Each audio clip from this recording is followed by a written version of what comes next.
علی رسوله الكريم أما بعد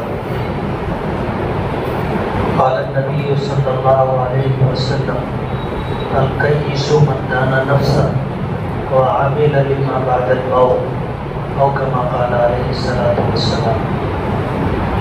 کسی شاعر نے کہا ہے کہ تم نے چاہا ہی نہیں حالات بدل سکتے تھے، تم نے چاہا ہی نہیں حالات بدل سکتے تھے، میرے آنسو تیری آنکھوں سے نکل سکتے تھے، دو قدم ساتھ میرے چل کے تو دیکھا ہوتا، خود بخود تیرے خیالات بدل سکتے تھے، تم تو ٹھہرے ہی رہے جھیل کے پانی کی طرح، دریا ہوتے تو بہت دور نکل سکتے تھے، تم نے الفاظ کی تاثیر کو پرکھا ہی نہیں، نرم لہجے سے تو پتھر بھی پگھل سکتے تھے۔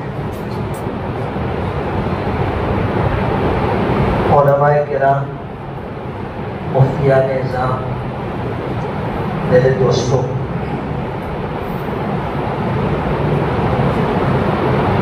عموماً میں پروگراموں میں سفر کر کے شرکت کرنے سے بچنے کی کوشش کرتا ہوں۔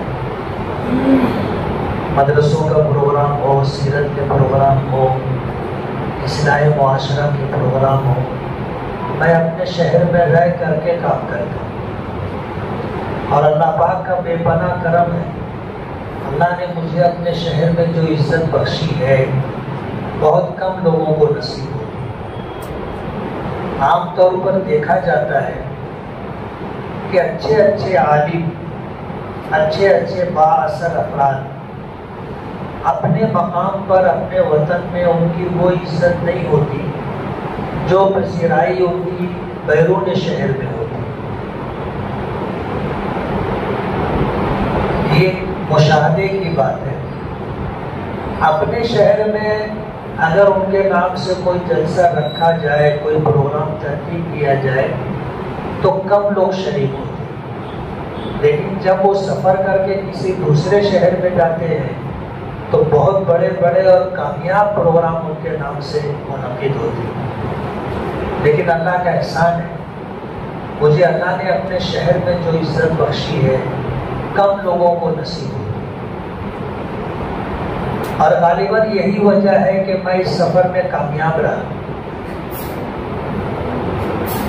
1986 میں دارالعلوم دیوبند سے میں نے افتاء کی تعلیم مکمل کی اور مالیگاؤں آیا۔ مالیگاؤں آنے سے پہلے دارالعلوم دیوبند میں ہی حضرت مولانا وحید الزمان کیرانوی رحمۃ اللہ علیہ، جو اس وقت قائم مقام محتمم تھے، انہوں نے معین مفتی کی حیثیت سے دارالعلوم دیوبند دارالفتاء میں میرا تقرر کیا تھا۔ لیکن میں نے اپنے نانا سے مشورہ کیا تو نانا نے کہا کہ بیٹا تم واپس گھر آ جاؤ۔ میں نے تھوڑا سا اپنے دل کی بات رکھی کہ میں یہاں رہنا چاہتا ہوں۔ دارالعلوم دیوبند اور وہ بھی دارالفتاء جیسے بلند شعبے میں مہاراشٹر کا آج تک کوئی شخص نہ مدرس ہوا نہ مفتی ہوا۔ اللہ نے ایک موقع دیا ہے تو میں رکنا چاہتا ہوں۔ تو نانا نے مجھ سے کہا تھا کہ بیٹے جو چیز میں دیکھ رہا ہوں وہ تمہیں نہیں دکھائی دے رہی ہے، تم واپس آ جاؤ۔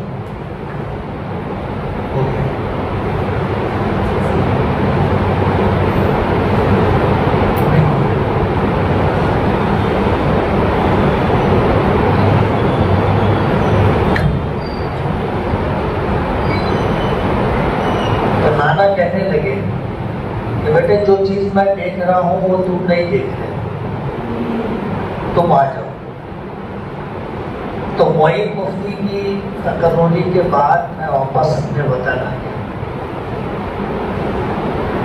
اس وقت دارالعلوم دیوبند میں معین مفتی کی حیثیت سے 2500 روپے تنخواہ دی جا رہی، اسکالرشپ کہو یا وظیفہ کہو، 2500 روپے دیا جا رہا تھا۔ میں جب مالیگاؤں واپس آیا تو جس ادارے میں دارالعلوم محمدیہ میں مجھے پڑھانے کا موقع ملا تو میری تنخواہ وہاں پہ 450 روپے، 2500 روپے، اور وہ بھی دارالعلوم دیوبند چھوڑ کر کے مالیگاؤں آنے کے بعد 450 روپے میں میں نے اپنا کام شروع کیا. جامع مسجد میں امامت شروع کی تو جامع مسجد کی تنخواہ امامت کی 300 روپے تھی. لیکن نانا کا مشورہ تھا کہ تم مالیگاؤں میں رہو. میرے نانا صاحب نسبت آدمی تھے. حضرت مولانا حسین احمد مدنی رحمۃ اللہ علیہ کے شاگردوں میں تھے. دارالعلوم دیوبند سے فراغت تھی. مولانا عمر پالک پوری رحمۃ اللہ علیہ اور نانا میرے ساتھ میں پڑھ رہے تھے. اور دیوبند میں دور حدیث میں میرے نانا کا پہلا نمبر آیا تھا اور مولانا عمر پالک پوری رحمۃ اللہ علیہ کا دوسرا نمبر آیا. صاحب نسبت آدمی تھے. حضرت شیخ الاسلام مولانا حسین احمد مدنی رحمۃ اللہ علیہ سے بیعت و سلوک کا تعلق بھی تھا. تو نانا کا مشورہ مان کر کے میں مالیگاؤں میں رہا اور مالیگاؤں میں کام کرتا رہا. جمعیت علماء ہند کی ایک تحریک تھی اصلاح معاشرہ. اس تحریک کو میں جمعیت کے پروگرام کے مطابق 10 دن کا جو پروگرام تھا عاشرہ وہ تو میں نے چلایا, لیکن اس کے بعد اس سلسلے کو موقوف نہیں کیا اور مسلسل اصلاح معاشرہ کے پروگرام اپنے شہر میں منعقد کیے جاتے رہے اور میں اس میں شرکت کرتا رہا. اور الحمدللہ بہت زبردست تبدیلی اس کی وجہ سے ہے.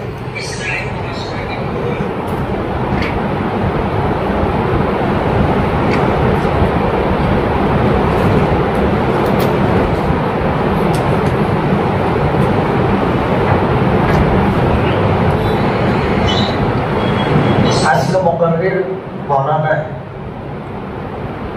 میں تو آپ ہی سنانے کے لیے بیٹھا. تو اصلاح معاشرہ کا جو کام میں نے اپنے شہر میں کیا الحمدللہ اس کے بہت بہترین اثرات مرتب ہوئے اور گھر گھر تک میری آواز پہنچی. گھر گھر تک آواز پہنچی. مسجدیں بھرنے لگی, سینما ہال خالی رہنے لگے اور ایک خوشگوار انقلاب مالیگاؤں میں آیا. اور آج تک وقتاً فوقتاً اصلاح معاشرہ کے پروگرام ہم لوگ کرتے رہے. تو دارالعلوم دیوبند کی معین مفتی کی تقرری کے بعد مالیگاؤں آ کر کے کم مشاہرے پر کام کرتا رہا اور اپنے بڑوں کے مشورے پہ چلتا رہا. جو بات مجھے کہنی ہے اپنے بڑوں کے مشورے پر. حدیث پاک میں آتا ہے اتقوا بفراست المؤمن فإنه ينظر بنور اللہ. مومن کی فراست سے ڈرو, وہ اللہ کے نور سے دیکھتا ہے. اور یہی بات مجھے کہی گئی تھی کہ بیٹا جو چیز میں دیکھ رہا ہوں وہ تمہیں نہیں دکھائی دے رہی. مالیگاؤں میں آ کر کے کام کرتا رہا اور آج کے موجودہ حالات میں سیاست میں جو لوگ ہیں برسر اقتدار کہو یا اپنے اپنے علاقے میں ان کے اثر و رسوخ کے پیش نظر جو کچھ وہ لوگ کرتے ہیں اس سے آپ لوگ واقف. سیاست بدنام ہو گئی اور اتنی بدنام ہو گئی ہے کہ ہم جیسا اگر کوئی شخص ہے, کوئی مسجد کا امام, کسی مدرسے کا مدرس اگر سیاست میں آنے کے بارے میں سوچتا ہے, کسی سے مشورہ کہتا ہے تو لوگ اس کو منع کرتے ہیں. عملی طور پر اگر کچھ کرنا چاہتا ہے تو لوگ اس میں تنقید کرتے ہیں اور اس کی ساکھ متاثر ہو جاتی ہے. لوگ عجیب و غریب تبصرے اس کے بارے میں کرتے ہیں, الزامات لگانا شروع کر دیتے ہیں. میرے ساتھ بھی یہی حالات پیش آئے. لوگ کہنے لگے کہ مالیگاؤں ایک اچھے عالم سے محروم ہو گئے. ایک شخص جو اصلاح معاشرہ کا پروگرام کر رہا تھا اب یہ دنیا دار ہو گیا. مال کی ہرس, مال کا لالچ آ گیا, اب یہ شخص سیاست میں آ گیا. یہ ساری چیزیں تو من جانب اللہ ہوتی ہیں. میرے ساتھ بھی حالات کچھ اسی طرح کے پیش آئے. میں دارالفتہ میں بیٹھا تھا اور میاں بیوی عمر دراز بوڑھے ایسے دو شخص دارالفتہ کے دروازے پر آ کر کھڑے ہوئے. انہوں نے اندر آنے کی اجازت مانگی. میں نے کہا وہ اندر داخل ہوئے. جہاں جوتا چپل اتارا جاتا ہے وہیں بیٹھنے لگے. تو ان کو میں نے کہا کہ نہیں آپ آگے آئے. ان کو قریب بلا کر کے بٹھایا. ان سے میں نے پوچھا کہ کچھ کام ہے؟ اللہ معاف کرے میرے دل میں یہ بدگمانی ہے کہ شاید یہ کچھ سوال لے کر کے آئے, کچھ ضرورت ہوگی اس کے پیش نظر کچھ مدد دینے کے لیے آئے, مالی مدد لینا چاہتے ہیں, ایسا میرے دل میں خیال آیا. میں نے ان سے پوچھا تو کچھ اور لوگ بھی بیٹھے ہوئے تھے مسئلے مسائل کے لیے. تو انہوں نے کہا کہ آپ پہلے ان کا کام کر لیں. تو میں نے ان لوگوں سے جو بھی ان کے استحقاق تھے وہ لیے اور ان کو کہا کہ آپ 2 روز 4 روز کے بعد آئیے. ان کو روانہ کیا اور ان سے پوچھا تو مجھ سے کہنے لگے کہ 3 بیٹیاں ہیں ہماری, 2 کی شادی ہو گئی ہے, ایک بیٹی شادی کی عمر کو پہنچ گئی ہے, بیٹا نہیں. اس کی شادی کرنے کا ارادہ ہے لیکن شہر میں کچھ سیاسی لوگ ہیں, وہ رات میں رکشہ لے کر کے آتے ہیں, زبردستی میری بیٹی کو لے جاتے ہیں اور صبح پہنچا جاتے ہیں. کوئی ہماری مدد کرنے والا نہیں, گلی محلے میں کوئی ہماری مدد کرنے والا نہیں ہے. پولیس اسٹیشن جاؤ تو وہاں سے ہمیں بھگا دیا جائے. اب ظاہر بات ہے کہ کسی شہر میں اگر اس طرح کے حالات ہوں یہ تو جنگل راج ہے. یہ وہ لوگ تھے جو سیاست میں جو آدمی برسر اقتدار تھا اس کی ورکری کرنے والے لوگ تھے, لیکن حالات اس طرح کے تھے. میرے تو رونگٹے کھڑے ہو گئے. یہ کتنی عجیب و غریب صورتحال ہے اور بوڑھے ماں باپ کی کیسی بے بسی ہے. اور ایسا کرنے والے لوگ آج اگر پاور میں ہے, اقتدار میں ہے, تو اس کا یہ تو ناجائز فائدہ اٹھایا جا رہا ہے اور لوگوں کے ساتھ ظلم کیا جا رہا ہے. اس کا کچھ نہ کچھ حل نکالنا چاہیے. اب ظاہر بات ہے لوہے سے لوہا کٹتا ہے. تو یہ ہوا کہ اس سلسلے میں مشورہ کر کے کچھ کرنا چاہیے. ایسے حالات میں ہم کچھ ساتھی علماء کرام نے مشورہ کیا اور یہ ہوا کہ ہمیں عملی سیاست میں آنا چاہیے اور اس کے بغیر اس کا تدارک نہیں ہو سکتا. اگر ان کو روکنا ہے تو ان کو اقتدار سے بے دخل کرنا ہوگا. وہ ہماری بات سننے والے یا ماننے والے نہیں.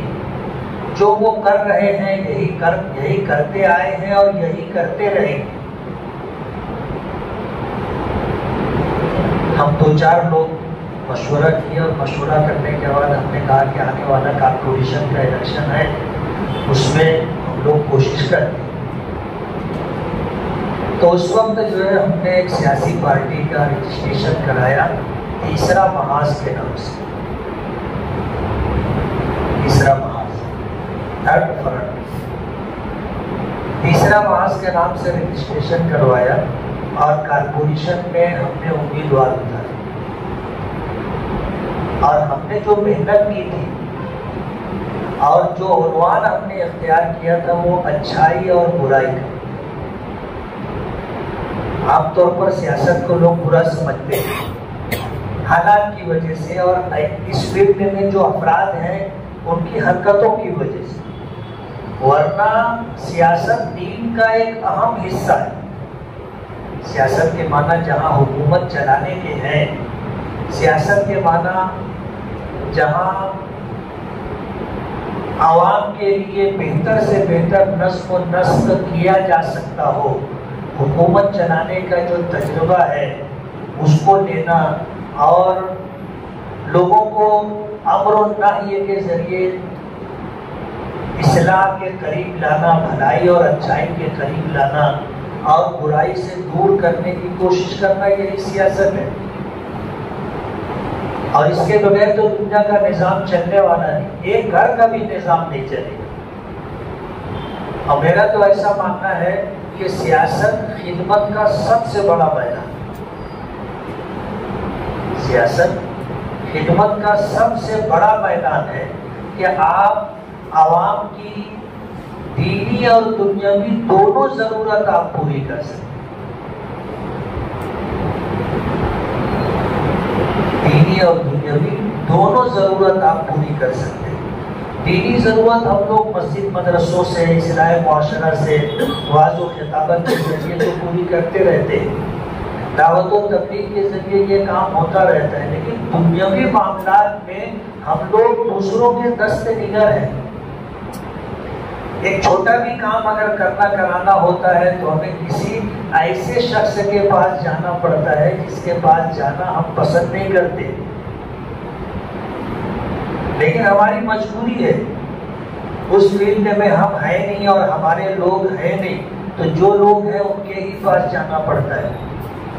اور یہ صورتحال دفتن نہیں بنی، اچانک یہ تبدیلی نہیں آئی۔ ملکوں کی آزادی سے پہلے اس ملک میں مسلمانوں کا اقتدار صدیوں رہا، اور اس کے بعد ہمارا یہ ملک غلام ہوا، اور غلام ہو جانے کے بعد اس ملک کی آزادی کے لیے سب سے پہلے جدوجہد اور سب سے زیادہ قربانی مسلمانوں نے دی۔ ملک آزاد ہوا، ملکوں کی آزادی کے بعد مسلمانوں نے مسجدوں، مدرسوں اور خانقاہوں کی طرف واپسی کی، یہ میدان خالی کر دیا، دوسروں کے سپرد کر دیا۔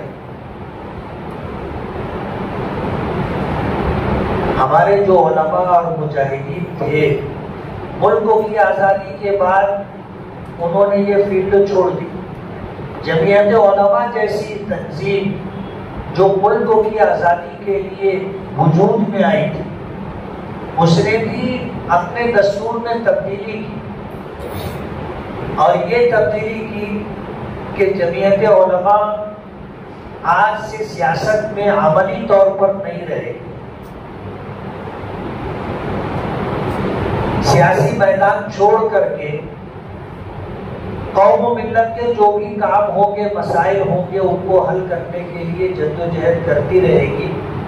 اس جماعت سے تعلق رکھنے والا شخص اگر ذاتی طور پر سیاست میں رہنا چاہے تو اس کو اجازت ہے، شرط یہ ہے کہ وہ کسی فرقہ پرست جماعت، کسی فرقہ پرست پارٹی کا ممبر نہ بنے۔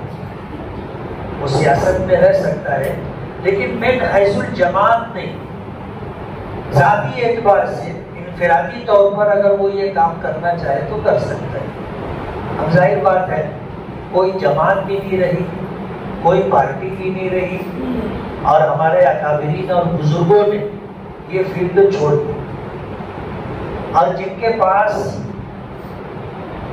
حکومت گئی انہوں نے ہم مسلمانوں کے ساتھ وہ سلوک کیا کہ سنچر کمیشن کی رپورٹ میں یہ بات آئی کہ اس ملک میں مسلمان دلتوں سے زیادہ پسماندہ ہوئے، دلتوں سے زیادہ پسماندہ ہوئے، ہماری آواز نہیں رہی، ہمارا کوئی اثر و رسوخ نہیں رہا، ہمارا کوئی دبدبہ نہیں رہا، اور ملک میں ہم دوسرے نمبر کے شہری بنا دیے۔ اب ظاہر بات ہے یہ انقلاب اور یہ تبدیلی جو آئی دفتن نہیں آئی، ہم نے لوگوں کو میدان دے دیا، ہم نے اپنے آپ کو پیچھے کر لیا، تو ظاہر بات ہے اس کا جو نتیجہ مرتب ہونا تھا وہی ہوا۔ آج پورے ملک میں مسلمانوں کے ساتھ جو کچھ ہو رہا ہے وہ آپ کے علم میں، ہمیں 2 نمبر کا شہری تو بنا دیا گیا، لیکن ہم سے سب کچھ چھیننے کی کوشش کی جا رہی ہے۔ ہم سے ہماری شہریت بھی چھیننے کی کوشش کی جا رہی ہے۔ ابھی قریب جو وقف ترمیمی ایکٹ آیا، اس کے ذریعے سے ہماری مسجدوں پر، مدرسوں پر، خانقاہوں پر، قبرستانوں پر، اوقاف کی دیگر زمینوں کے اوپر سوالیہ نشان ہے، اس کے اوپر لٹکتی ہوئی تلوار ہے۔ ہم سے یہ سب کچھ چھیننا چاہتے ہیں۔ اس ملک میں ہم لوگوں کے ساتھ یہ جو کچھ ہو رہا ہے، اس وقت ہمارے اکابرین اور بزرگوں نے کس پس منظر میں یا کس حکمت کے پیش نظر یہ فیصلہ لیا تھا، ہمیں نہیں معلوم۔ لیکن آج جو بات دکھ کر کے آ رہی ہے کہ اگر ہمارا کوئی بھی مسئلہ ہوتا ہے تو ہمیں ان کے پاس جانا پڑتا ہے، اور ہم میں جو غیرت مند اور بے نیاز علماء ہے وہ جانا پسند نہیں کرتے، اور جاتے نہیں چاہے نقصان ہو جائے۔ میں دارالعلوم دیوبند کی شورا کا رکن ہوں۔ دارالعلوم کے حالات کے پیش نظر ایسے مسائل اور ایسے حالات آتے ہیں کہ ضرورت محسوس ہوتی ہے کہ ملک کے وزیر اعظم کے پاس یا یو پی کے وزیر اعلیٰ کے پاس جا کر کے بات کر کے اپنا یہ مسئلہ حل کروانا چاہیے۔ ہمارے اکابرین کہتے ہیں کہ ہم نہیں جائیں گے، اور ظاہر بات ہے اگر بڑے لوگ نہیں جائیں گے تو چھوٹے لوگوں کے جانے کے بعد نہ بات سنی جاتی ہے اور نہ مسائل کا حل نکلتا ہے۔ حالات اس طرح کے ہیں، اور ظاہر بات ہے کہ آج سے اگر ہم اپنی جدوجہد اور کوشش کا آغاز کریں گے تو ایک زمانہ لگے گا ہمیں اس مقام تک پہنچنے کے لیے جس مقام پر پہلے ہم تھے۔ ایسا نہیں ہے کہ آج 150 لوگ ہم لوگ جمع ہوئے اور ہم لوگوں نے کوئی فیصلہ کر دیا اور کل ہم اقتدار میں آ جائیں گے، ایسا نہیں۔ لیکن مایوسی بھی نہیں، یہ دنیا کی تاریخ رہی ہے کہ مسلمان اور حق پرست ہمیشہ کم رہے، ہم ہمیشہ اقلیت میں رہے۔ مسلمان کبھی بھی تاریخ کے کسی دور میں اکثریت میں نہیں رہا، اقلیت میں رہا۔ ہندوستان کی تاریخ اٹھا کر کے بھی آپ دیکھو گے تو جتنے مسلم حکمرانوں کے نام ملتے ہیں، اگر آپ ان کی تاریخ پڑھو گے، اس وقت کے حالات جغرافیائی طور پر دیکھو گے، اس وقت کی آبادی کا تناسب دیکھو گے، تو ہم کم تھے، ہم کوئی زیادہ نہیں تھے۔ آج مغل حکمرانوں کو دیکھ لو، وہ ہندوستان کے رہنے والے نہیں تھے۔ ملک کے حالات کے پیش نظر ہندو راجاؤں نے ان کو دعوت دی تھی ہندوستان آنے کی، وہ ہندوستان آئے اور آنے کے بعد انہوں نے ہندوستان پر صدیوں حکومت کی۔ حالانکہ تعداد اور گنتی میں دیکھو گے تو وہ آٹے میں نمک کے برابر بھی نہیں تھے۔ تو مایوسی نہیں ہے، اور ہم اکثریت میں آ جائیں گے ایسا بھی ہمیں نہیں لگتا۔ آج جو لوگ ہندو نہیں ہیں، ہندو لوگ اپنی اکثریت بتانے کے لیے ان کو بھی ہندو بولتے ہیں۔ ایک زمانہ گزرا وہ بھی اپنے آپ کو ہندو سمجھنے لگ گئے تھے، لیکن اب ان کو بھی احساس ہوا تو بہت ساری برادریاں، بہت ساری قومیں کہنے لگے کہ ہم ہندو نہیں ہیں، ہم ہندو نہیں ہیں۔ لیکن ان کو یہ باور کرانے کی کوشش کی جاتی رہی کہ تم ہندو ہو، اور اس طرح وہ اپنی اکثریت بتاتے تھے کہ تم 20%، ہم 80%۔ لیکن ہم اس فلسفے کو نہیں مانتے۔ ہماری تاریخ رہی ہے ہم ہمیشہ کم رہے، اور اقلیت میں رہ کر کے ہم نے حکومتیں کی۔ تاریخ پڑھو تو حوصلہ ملتا ہے۔ سرکار دو عالم صلی اللہ علیہ وسلم کی سیرت اگر گہرائی سے آدمی صحیح معنوں میں اس کو پڑھے تو اتنا زبردست حوصلہ ملتا ہے کہ میں بیان نہیں کر سکتا۔ لیکن مصیبت یہ ہے کہ آج مسلمان سیرت پڑھتا نہیں ہے، علماء کرام بھی نہیں پڑھتے۔ اگر میں پوچھوں کہ میں ہم لوگوں میں سے کتنے لوگوں نے سیرت کی کوئی اچھی کتاب از اول تا آخر بالاستیعاب پڑھی، ہاتھ نہیں اٹھے گا۔ ہم نے پڑھا ہی نہیں۔ یعنی ہم علماء ہو کر کے اگر نبی کریم صلی اللہ علیہ وسلم کی سیرت کو بالاستیعاب نہیں پڑھا ہے تو ہم یہ کیسے توقع کر سکتے ہیں کہ عام مسلمان سیرت کو پڑھیں؟ جن نازک حالات میں حضور پاک صلی اللہ علیہ وسلم نے اپنی دعوت و تبلیغ کا آغاز کیا تھا، اور اس کے بعد مکے کی 13 سالہ زندگی اور پھر مدنی زندگی 10 سالہ، آپ پڑھو گے تو اندازہ ہوگا کہ اس وقت زمانے جاہلیت میں کیا تھا اور تبدیلی آئی تو کیسے آئی۔ ہم کبھی بھی اکثریت میں نہیں رہے، اقلیت ہی میں رہے۔ اس لیے اگر ماضی کو پڑھا جائے تو جو ایک سوچ، منفی سوچ آتی ہے کہ کیسے ہوگا، کیسے ہوگا، یہ تو اللہ بہتر جانتا ہے کہ کیسے ہوگا، لیکن ہوگا، تاریخ ہمیں یہ بات بتاتی۔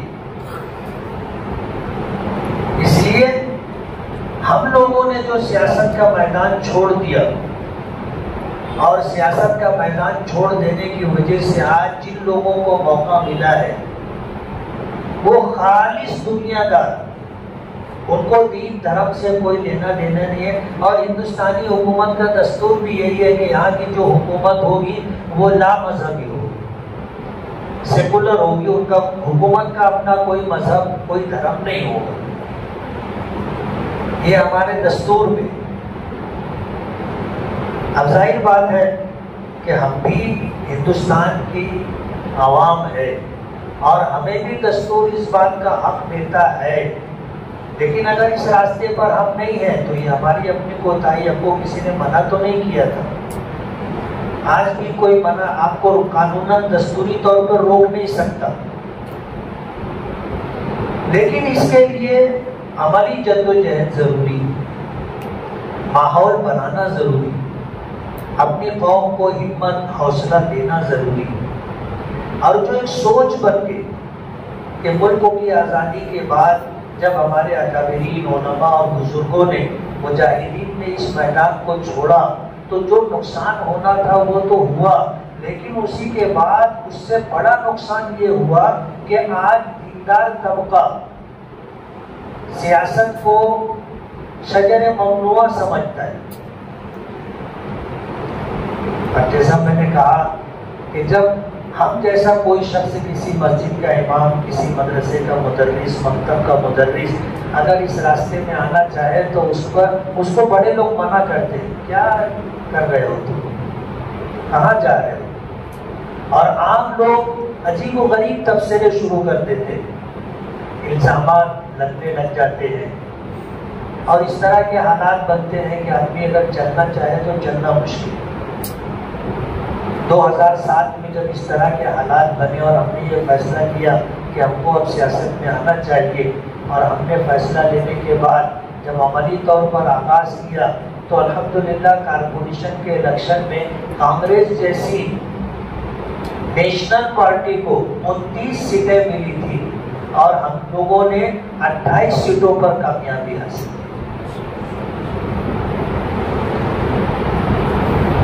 لوگوں تک جانا، ان کو کنونس کرنا اور صحیح طریقے سے ان کو سمجھا کر کے آمادہ کرنا، یہ ہماری ذمہ داری ہے۔ حالات کو سب سمجھتے ہیں اور بسا اوقات ہم سے زیادہ دوسرے لوگ حالات کو سمجھتے ہیں، اور وہ بھی چاہتے ہیں کہ تبدیلی آئے، لیکن کیسے تبدیلی آئے گی ان کو سمجھ میں نہیں آتا۔ ہم لوگوں نے عملی طور پر آغاز کیا، مالیگاؤں کے لوگوں نے ہمیں بہت نوازا اور کارپوریشن میں ہماری 28 سیٹیں آئی، اور ہم نے چاہا کہ جن کے سامنے ہم نے الیکشن لڑا ہے ان سے ہٹ کر کے کسی دوسری پارٹی کے ساتھ پیکٹ کر کے ہم اپنا میئر کارپوریشن میں بٹھائیں۔ آپ کو سن کر کے حیرت ہوگی کہ مہاراشٹر کی سب سے بڑی فرقہ پرست پارٹی جو اس وقت سمجھی جاتی تھی شیو سینا، ہم جب الیکشن لڑ رہے تھے تو میری کانسٹیٹوینسی کے اندر 87% مسلم اور 13% جو ہے غیر مسلم ووٹر. تو ہم لوگ مسجد میں امامت کرنے والے، مدرسوں میں پڑھنے پڑھانے والے، ہم لوگ جب آئے تو شیو سینا کی طرف سے ہمارے خلاف جو پرچار کیا جا رہا تھا، کہا جا رہا تھا کہ یہ طالبان ہیں، طالبان ہیں. اب جب نتیجہ اور رزلٹ سامنے آیا تو اس وقت کانگریس، این سی پی، سماجوادی، جس کے سامنے ہم نے الیکشن لڑا تھا، ان کو چھوڑ کر کے ہماری کانسٹیٹوینسی میں شیو سینا کے لوگ نہیں تھے، لیکن کارپوریشن ایریے میں ان کا بھی کچھ علاقہ آتا تھا اور ان کے بھی 7 کارپوریٹر چن کر کے آئے. ہم نے سوچا کہ ہم ان کے ساتھ مل کر کے کارپوریشن تک پہنچے. ان سے ملاقات کرنے کے لیے ہم ان کی آفس میں چلے گئے اور ان کی آفس میں جو بیٹھک تھی اس کے ایک سائڈ جو ہے چھت تک کی تصویر لگی تھی بالا صاحب ٹھاکرے کی اور دوسری طرف تصویر لگی تھی شیوا جی کی. ہم لوگ گئے تو ہم لوگوں کو دیکھ کر کے حیران ہو گئے کہ یہاں کہاں چلے ہیں. ہم لوگ گئے، جا کر کے بیٹھے، بات چیت شروع کی تو ایک ایک کر کے وہ لوگ اٹھ کر کے ان کا آفس چھوڑ کر کے باہر چلے گئے. سب چلے گئے، ہم لوگ 2 گھنٹہ ایسے ہی بیٹھے رہے. اب الیکشن میں انہوں نے تو ہمارے بارے میں کہا تھا کہ یہ طالبان ہیں اور ہم ان کے ساتھ چلے گئے پیٹ کرنے کے لیے. اب پروٹوکول کے حساب سے وہ ہمیں کوئی جواب نہیں دے سکتے تھے، ان کو اوپر بات کرنا تھا پارٹی کے بڑے لوگوں سے، تو وہ آفس چھوڑ کر کے ہی چلے. نہیں ہاں کر کے 2-4 دن میں گفتگو کے بعد یہ ہوا کہ اوپر بات کی. اوپر بات کا سلسلہ چلا. المختصر یہ کہ ہم لوگ اس میں کامیاب نہیں ہو سکے اور پھر مہاراشٹر میں کانگریس کی سرکار تھی، ولاس راؤ دیشمکھ چیف منسٹر تھے. انہوں نے اپنے کیبنٹ کے 2 منسٹروں کو بھیجا، بابا صدیقی جن کا بھی ممبئی میں مرڈر ہوا اور ان کے ساتھ ایک اور. ان لوگوں نے آ کر کے ہمارا اور کانگریس کا گٹھ جوڑ کروا کر کے کارپوریشن تک ہم لوگوں کو پہنچایا. میئر ان کا تھا، ڈپٹی میئر ہمارا تھا. اس طرح حالات شروع ہوئے. یہ 2007 کی بات ہے. 2009 تک ہمارے ان کے تعلقات بہت زیادہ خراب ہو گئے. وجہ اس کی یہ تھی کہ ہم لوگوں کا پروگرام کچھ اور تھا، ان کا پروگرام کچھ اور تھا، تو ساتھ میں چلنا مشکل ہو گیا. اب ان کے جتنے بھی گورکھ دھندے تھے وہ الزام ہمارے اوپر بھی آنے لگا اور شہر میں ہمارے جاننے ماننے والے لوگوں کی طرف سے یہ آواز آنے لگی کہ اس کے لیے تو تھوڑی تم کو چن کر کے دیا گیا. اب اگر یہی ہوتا رہے گا تو پھر تم کو چن کر کے دے کر کے حاصل کیا. اور ان کا بھی کہنا صحیح تھا، غلط بات نہیں تھی کہ اچانک ہم لوگ آئے اور ان لوگوں نے ہم پر اعتماد اور بھروسہ کر کے ہمیں کام کرنے کا موقع دیا. اب اگر ہم جو وعدہ کر کے آئے ہم وہ کام نہ کر سکے اور جو کام ماضی میں ہوتا رہا ویسا ہی کام ہم لوگ بھی کریں گے تو ان کو تو اعتراض ہوگا. اور ہوا ایسا ہی. تو 2009 اسمبلی الیکشن آتے آتے ان کے ہمارے تعلقات بہت زیادہ خراب ہوئے اور 2009 آیا تو اس وقت جو ہے جو میئر تھے ہمارے کانگریس پارٹی کے، وہ ان کے والد جو ہے وہ اسمبلی کے امیدوار اسمبلی میں تھے، ایم ایل اے رہے. 2009 کا اسمبلی کا الیکشن آیا تو وہ کہنے لگے کہ اس کو کیا الیکشن لڑاتے ہو؟ مجھے انہوں نے ٹارگیٹ کر کے کہا کہ اگر ماں کا دودھ پیا ہے اور 5 کروڑ روپیہ خرچہ کرنے کی طاقت ہے تو خود میدان میں آؤ، اس کو کیا الیکشن لڑاتے ہو؟ رمضان کا مہینہ تھا، میں جامع مسجد میں امامت اور تراویح بھی میں ہی پڑھا رہا تھا۔ یہ ہوا کہ اب کیا کرنا چاہیے، ساتھیوں سے مشورہ کیا تو ساتھیوں نے بہت حوصلہ شکن بات کی کہ مفتی صاحب اپنے ہار جائیں گے، کوئی اپنی باڈی نہیں ہے، کوئی تنظیمی ڈھانچہ نہیں ہے، آپ کا کوئی سیاسی بیک گراؤنڈ نہیں ہے، کیسے کریں گے، کیا ہوگا؟ اپنے طور پر انہوں نے جو کچھ سمجھا اچھا یا برا انہوں نے اپنی رائے دی، لیکن من جانب اللہ ایک بات تھی میرے دل میں یہ آیا کہ الیکشن میں آدمی یا تو جیتتا ہے یا ہارتا ہے، یہی تو بات ہوتی ہے۔ ایک آدمی جیتے گا، باقی جتنے لوگ ہیں وہ ہاریں گے، لیکن ہار کی ڈر سے آدمی میدان چھوڑ دے تو یہ بات برابر نہیں۔ میں نے ساتھیوں سے پوچھا کہ اگر اپنے ہار جائیں گے تو کیا پھانسی کی سزا ملے گی؟ کہنے لگے نہیں ایسی بات نہیں ہے۔ میں نے کہا عمر قید ہو جائے گی؟ کہنے لگے ایسا بھی نہیں ہے۔ پھر الیکشن لڑتے ہیں نا، برے سے برا یہ ہوگا کہ ہار جائیں گے، اور کیا ہوگا؟ الیکشن میں 1.5 مہینے کا وقت باقی ہے، ہم نے محنت شروع کی، گھر گھر گئے، پہلے ذمہ داروں سے ملے، شہر کے ذمہ داروں سے ملے، علماء سے ملے، ائمہ سے ملے، جتنی دینی تنظیمیں ہیں ان کے ذمہ داران سے ملے، ہر طرف سے ہاں نا کی بات آتی رہی۔ کسی نے اچھا سمجھا، حوصلہ دیا، کسی نے اچھا نہیں سمجھا، روکنے کی کوشش کی۔ اس کے بعد ہم عوام میں گئے، پبلک میں گئے، اور گھر گھر جا کر کے ہم نے بات کی۔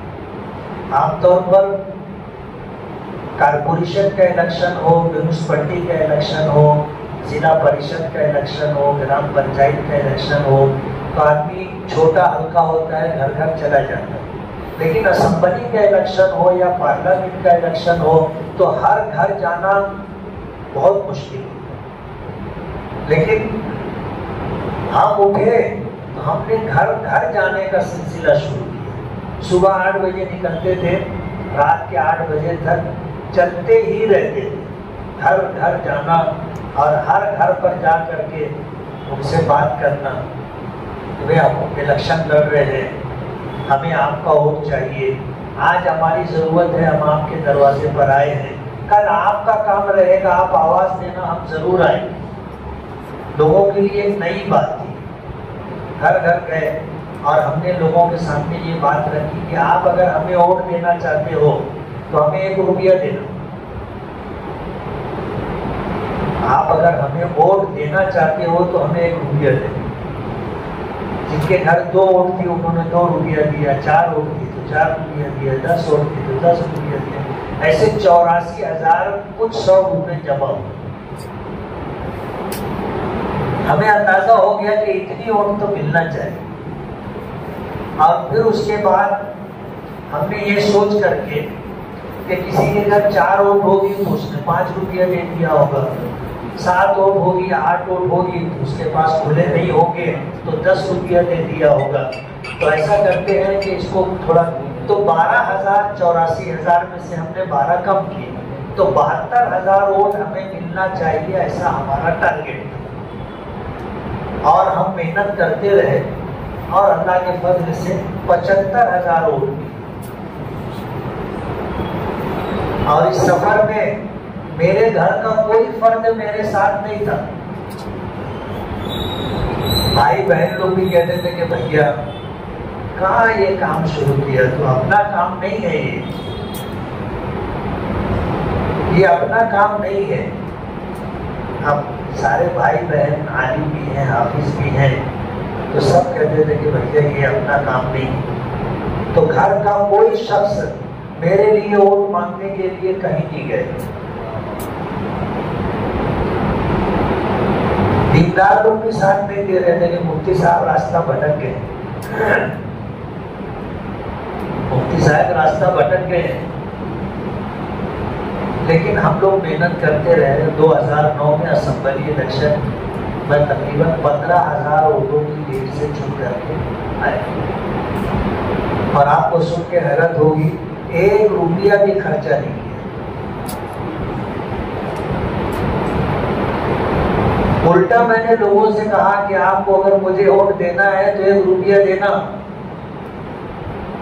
لوگوں سے 1 روپیہ لیا کہ آپ اپنی محنت اور جائز کمائی کا 1 روپیہ دینا اور زمین کی آواز پر ووٹ دینا. اللہ نے جیتا تھا. 2009 سے لے کے 14 تک میں MLA رہا. 2014 کا الیکشن ہار گیا میں. 2014 کا الیکشن ہارا اور ہارنے کے اسباب میں ایک سبب یہ بھی تھا کہ فرقے باطلہ کے خلاف جو کوششیں ہم مالیگاؤں میں کرتے تھے، غیر مقلدیت کے خلاف، جماعت اسلامی کے خلاف اور رضا خانیوں کے خلاف جو ہم لوگ کوشش کرتے تھے، وہ سب لوگ ہمارے خلاف کھڑے ہو گئے.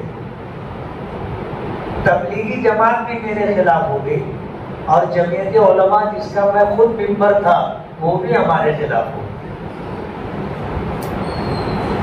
اور 2014 کا الیکشن میں 15,000 ووٹ سے ہار گیا.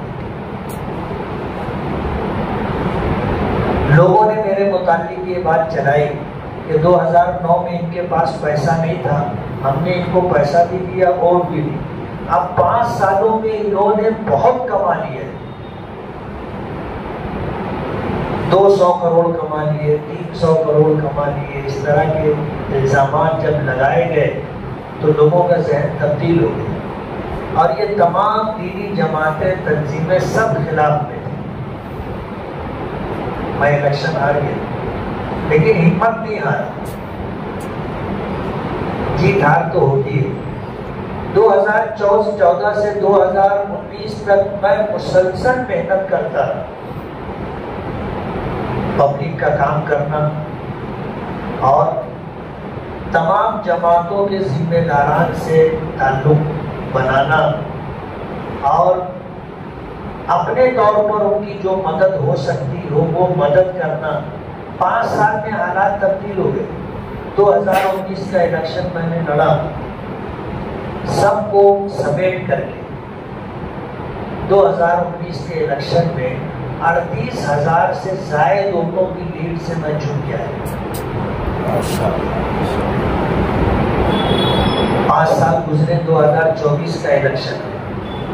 2024 کے الیکشن اسمبلی الیکشن سے پہلے پارلیمنٹ کا الیکشن تھا اور ہمارے یہاں 25 سال سے BJP کی سیٹ چن کر کے آ رہی ہے.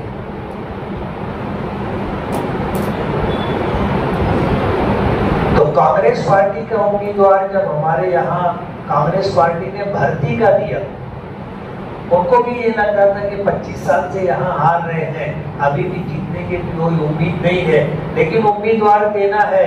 تو انہوں نے پارلیمنٹ حلقے سے ہٹ کر کے باہر کا امیدوار لا کر کے ہمارے یہاں دے دیا. ملاقات ہوئی تو ان سے میں نے کہا کہ دیکھو اگر آپ کو الیکشن لڑنا ہے، ایسے بھی آپ ہارنے والے ہو، آپ کو بھرتی کا کر کے دیا گیا ہے کہ کوئی بن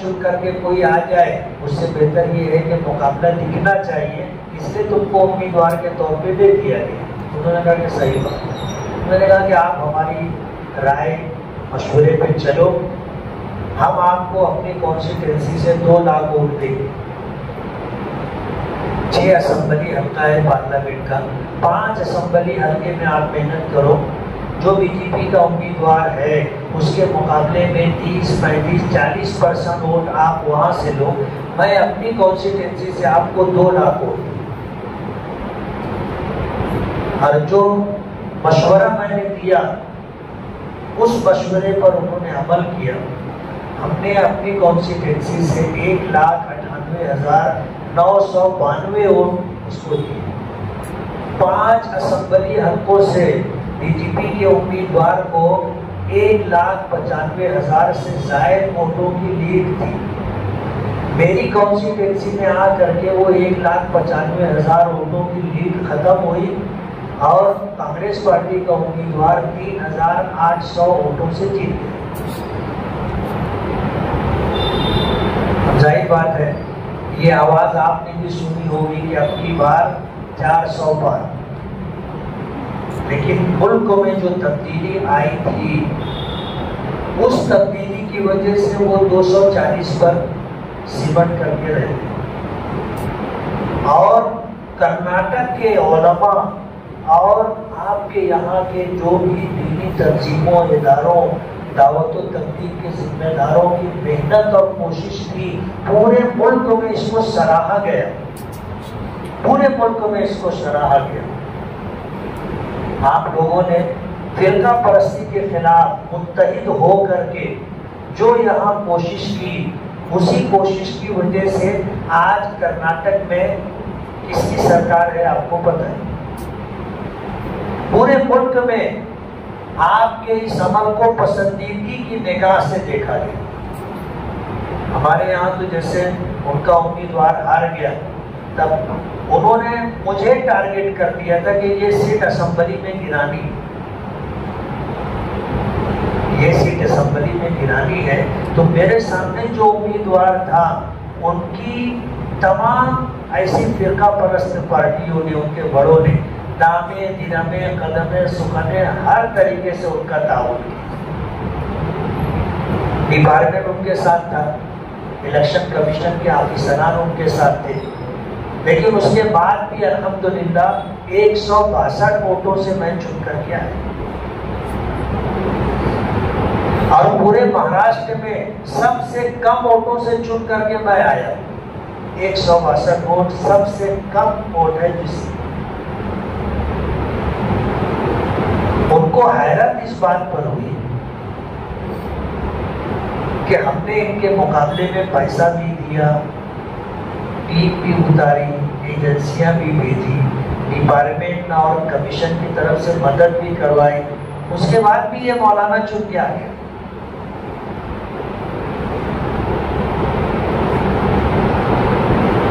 ان کو اس بات پہ بہت حیرت ہوئی اور انہوں نے اس بات کا اظہار بھی کیا۔ تو اس راستے پہ دشواریاں ہیں، دقتیں ہیں، اور بہت پرخطر راستہ ہے، بہت خاردار راستہ ہے، لیکن مایوسی نہیں ہے۔ ہمیں تو یہ ایک محنت اس پر کرنی چاہیے کہ عام لوگوں کی سوچ بدلے کہ سیاست میں جانا غلط بات نہیں ہے۔ اگر کوئی عالم، کوئی حافظ، کوئی مفتی، کوئی قاضی، کوئی امام، کوئی دیندار شخص اگر سیاست میں ہے تو اس کا یہ مطلب نہیں ہے کہ یہ ایمان سے باہر ہو گیا، یہ مطلب نہیں ہے کہ یہ راستے سے بھٹک گیا، یہ مطلب نہیں ہے کہ اب یہ دنیا دار ہو گیا۔ لوگوں کی سوچ بدلنی پڑے۔ ملکوں کی آزادی کے موقع پر جب یہ میدان ہمارے اکابرین بزرگوں علماء نے چھوڑا تو اس کا جو سب سے زیادہ منفی اثر مسلمانوں پر پڑا کہ ہم لوگ جو ہے سیاست کو غلط سمجھنے لگے۔ ایک محنت تو اس پر کرنی پڑے گی کہ لوگوں کو یہ باور کرانا پڑے گا، یہ سمجھانا پڑے گا کہ یہ غلط کام نہیں ہے۔ یہ کوشش ہم نے اپنے یہاں کی کہ حضور پاک صلی اللہ علیہ وسلم ہجرت کر کے مدینہ تشریف لے گئے تو آپ نے اسلامی حکومت کی بنیاد ڈالی، مدینہ منورہ میں اسلامی حکومت کی بنیاد ڈالی، اور اس کے سربراہ اعلیٰ خود نبی کریم صلی اللہ علیہ وسلم۔ اس کے بعد 30 سال خلافت رہی تو حضرت ابو بکر، عمر، عثمان، علی رضی اللہ عنہم اجمعین، یہ سب جو ہے اسلامی حکومت کے سربراہ رہے۔ ظاہر بات ہے حکومت سیاست کے بغیر تو چلتی نہیں، اور سیاست حکومت چلانے کا ہی نام۔ عوام کے لیے ان کی بنیادی سہولیات مہیا کرنا، دیگر ضروریات کا نصب کرنا اور امن و امان اور شانتی کے ساتھ وقت گزرتا رہے اس کا نظم و نسق کرنا، یہی تو سیاست ہے۔ پارلیمنٹ کی حلقے میں سب سے زیادہ ووٹ اگر کسی اسمبلی حلقے کی ہے تو وہ مالیگاؤں میری کانسٹیٹوئنسی، بی جے پی کے امیدوار کو میری کانسٹیٹوئنسی میں 4527 ووٹ ملے، 4527، اور کانگریس کے امیدوار کو 1,98,000 سے زائد ووٹ ملے۔ یہ ایک تاریخ ہے، اور آج جو برسر اقتدار پارٹی ہے اس کے تمام بڑے نیتا لوگوں کو معلوم ہے کہ مالیگاؤں نے ایک تاریخ بنائی۔ تو مہاراشٹر کے وزیر اعلیٰ نے اس کو ووٹ جہاد کا نام دیا کہ یہ ووٹ جہاد ہے۔ تو ہمیں دو کام کرنا ہے، ایک کام تو یہ کہ ہمیں عملی سیاست میں آنا ہے، دوسرا کام یہ کرنا ہے کہ اپنی عوام کی سوچ بدلنی ہے۔ آج جو سیاست کو بہت گندا سمجھا جا رہا ہے، شجر ممنوعہ سمجھا جا رہا ہے، اور دیندار لوگوں کے یا مسلمانوں کے کرنے کا کام نہیں ہے، یہ بات سمجھی جا رہی ہے اور کہی جا رہی ہے، یہ سوچ بدلنی پڑے گی۔ اگر یہ دو کام ہم کرتے ہیں تو میں نے جہاں سے اپنی بات کا آغاز کیا تھا کہ سیاست خدمت کا سب سے بڑا میدان، آپ میونسپلٹی بولو، کارپوریشن بولو، راشن کے معاملات کہو، بجلی کے معاملات کہو، زمین کے معاملات کہو، جو بھی مسئلے ہیں ہر لائن سے آپ لوگوں کی خدمت کر سکتے ہو۔ دینی اعتبار سے تو ہم سے جو بھی چھوٹا موٹا کام ہو رہا ہے، ٹوٹی پھوٹی خدمت ہو رہی ہے، ہم لوگ کر ہی رہے ہیں، لیکن دنیاوی اعتبار سے ہم کام کریں۔ نبی کریم صلی اللہ علیہ وسلم کا ارشاد مبارک ہے، خیر الناس من ينفع الناس، تم میں سب سے بہتر شخص وہ ہے جو لوگوں کی نفع رسانی کا کام کرے۔ اور غزوہ حنین کا وہ واقعہ آپ کو یاد ہوگا، حضور پاک صلی اللہ علیہ وسلم فتح مکہ کے بعد جب حنین کے معرکے کے لیے نکلے تھے تو اولاً مسلمانوں کے قدم اکھڑ گئے تھے، اور پھر حضرت عباس رضی اللہ تعالیٰ عنہ کو حضور نے حکم دیا تھا کہ آپ آواز دو، یا للانصار یا للمہاجرین۔ جب آواز دی گئی، انصار و مہاجرین کا جو لشکر تھا فتح مکہ کے موقع پر ان کی تعداد 10,000 سے کچھ زائد تھی، لیکن حنین کی طرف جب حضور تشریف لے گئے تو نئے قبائل اور مکے کے جن لوگوں نے ایمان قبول کیا تھا وہ بھی فوج میں شامل ہو گئے، تو یہ لشکر 1 لاکھ کے قریب پہنچ گئے تھے۔ لیکن ظاہر بات ہے وہ نئے نئے مسلمان تھے، جب تیروں کی بارش ہوئی تو ان کے قدم اکھڑ گئے، اور حضور پاک صلی اللہ علیہ وسلم کو یہ کہنا پڑا کہ انا نبی لا کذب، انا ابن عبد المطلب۔ آپ نے میدان نہیں چھوڑا، آپ نے حضرت عباس کو مقرر کیا کہ آواز دو، یا للانصار یا للمہاجرین۔ اور حضرت عباس کے متعلق آتا ہے کہ بہت جہیر الصوت، غالباً حافظ ابن حجر اسقلانی رحمۃ اللہ علیہ نے لکھا ہے کہ خاموش ماحول میں حضرت عباس جب پوری طاقت سے آواز دیتے تھے تو 8 میل تک آواز سنی جاتی۔ انہوں نے آواز دی حضور کے حکم پر، یا للانصار یا للمہاجرین۔ تو پھر انصار اور مہاجرین کو جیسے نیند سے بیدار ہو گیا ایسا محسوس ہوا، اور پھر وہ پلٹ کر کے آئے، پھر مقابلہ ہوا، مسلمان جیتے،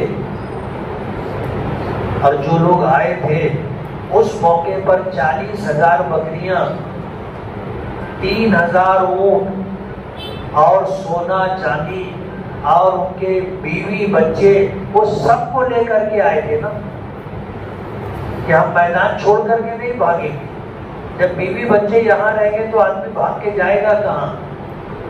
اس طرح انہوں نے مقابلہ کیا تھا. تو ظاہر بات ہے مانے غنیمت میں جو آیا یہ لوگ بھی آئے نا، ان کے بیوی بچے، وہ سب بھی باندھی غلام بنے. اس موقع پر نبی کریم صلی اللہ علیہ وسلم سے صحابہ کرام نے آ کر کہا تھا کہ اللہ کے رسول ایک خاتون ہے جس کا دودھ پیتا بچہ گم ہو گیا اور اس کی بے چینی دیکھی نہیں جاتی، اس کی پریشانی دیکھی نہیں جاتی. حضور نے حکم فرمایا اس نے بچے کو تلاش کرو. جب بچے کو تلاش کیا گیا، بچہ ملا اور حضور کی خدمت میں لایا گیا. حضور نے اپنے ہاتھوں سے بچہ اس ماں کو اس کی گود میں بچہ دیا. تو اس نے جس بچے کو پا کر کے جس بیتابی اور محبت کا اظہار کیا، صحابہ کرام حیران تھے. تو حضور پاک صلی اللہ علیہ وسلم نے فرمایا تھا کہ اللہ ارحم علی عبادہ من امہ 70 درجہ. کہ اس ماں کو اپنے بچے سے کتنی محبت ہے، اللہ تعالیٰ کو اپنے مخلوق سے اس سے 70 گنا زیادہ محبت ہے، اپنے بندوں سے اس سے 70 گنا زیادہ محبت ہے.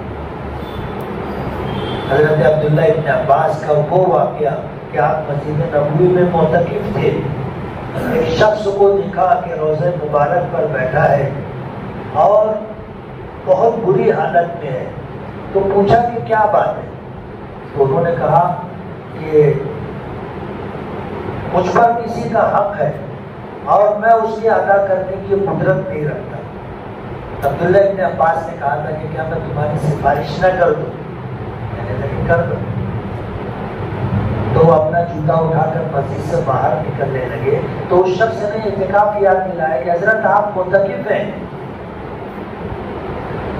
تو حضرت عبداللہ ابن عباس رک گئے اور روضہ مبارک کی طرف اشارہ کر کے فرمایا کہ اس قبر والے کی عزت کی قسم، ایک مرتبہ نہیں، 2 مرتبہ نہیں، میں نے اپنے آقا سے بار بار سنا ہے کہ کسی مسلمان کی حاجت روائی کے لیے اگر کوئی شخص چلتا پھرتا ہے تو اللہ تعالیٰ اس کو 10 سال کے اعتکاف کا ثواب دیتے ہیں.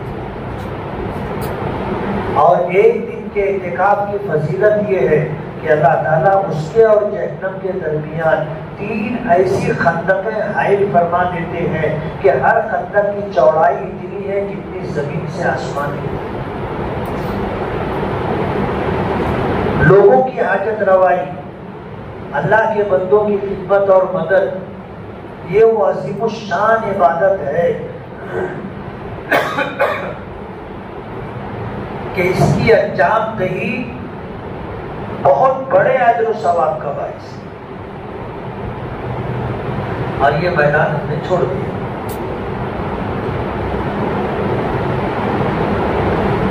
اس لیے اس میدان میں آئیے اور 2 کام کرنا ضروری ہے کہ یہ میدان ہم نے خالی کر دیا تھا، اس کو بھرنا چاہیے اپنے وجود سے.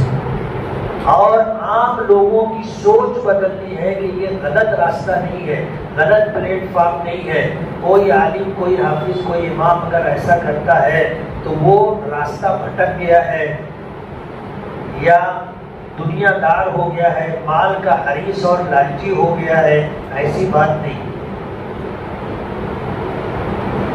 آپ کریے، محنت کریے اور اللہ موقع دے تو آپ ایسی خدمت کریے کہ لوگوں کے نزدیک وہ مستحسن ہو، لوگ پسند کریں کہ ہاں یہ صحیح ہے. تب جا کر کے تبدیلی آئے گی. اور کام کا کہیں نہ کہیں سے تو آغاز کرنا ہی ہوگا. ہم لوگ صرف وہ سوچتے رہیں گے، صرف وہ بات کرتے رہیں گے اور عملی طور پر کچھ نہیں کریں گے تو کام نہیں بنے گا. عملی طور پر آغاز کیجیے. اگر تنزلی آئی ہے اور آج اس تنزلی کو اگر 60 70 80 سال ہو گئے ہیں تو یہاں سے عروج تک جانے کے لیے 100 سال تو کم سے کم لگیں گے. لیکن یہ سوچ کر کے کہ مجھے کیا ملے گا، یہ سوچ نہیں چلے گی. ہم اپنی آنے والی نسلوں کے لیے، مسلمانوں کے لیے، ہندوستان کی عوام کے لیے کچھ بہتر کریں گے یہ مزاج بنا کر کے ہم چلے. کوشش کرنا اپنا کام. السعی منی والاتمام من اللہ. کوشش کرنا میرا کام ہے، ہمارا کام ہے، اور کاموں کی تدبیر اللہ رب العالمین کے قبضے قدرت ہے. اور مایوسی ہمارے یہاں کفر ہے. انہ لا یئس من روح اللہ الا القوم الکافرون. مایوسی نہیں ہمارے، مایوسی نہیں. جتنے نامساعد حالات ہوتے ہیں اللہ کی مدد اتنی ہی ہمارے ساتھ ہوتی ہے. اس لیے کام کرنا ہے. آپ کام کیجئے، حالات بدلیں گے انشاءاللہ. کسی نے کہا ہے نا کہ اچھے دن آئیں گے، ہم سمجھتے ہیں کہ ہمارے لیے کہا گیا ہے کہ انشاءاللہ ہمارے اچھے دن آئیں گے. کوشش کرنا اپنا کام ہے. اور ہمارے یہاں مایوسی ہے نہیں، اس لیے ہم کہتے ہیں اور کہیں گے کہ انشاءاللہ اچھے دن آئیں گے. ہم کوشش کریں گے، انشاءاللہ اس کے مثبت اثرات پڑیں گے، اور جو انحطاط اور تنزلی آئی ہے انشاءاللہ اس پر روک لگے گی اور حالات بہتر ہوں گے. اور آج جو صورتحال ہے یہ صورتحال بدل جائے گی، اور انشاءاللہ جن چیزوں سے ہم کو محروم کرنے کی کوشش کی جا رہی ہے انشاءاللہ محرومی نہیں رہے گی. وآخر دعوانا الحمدللہ رب العالمین.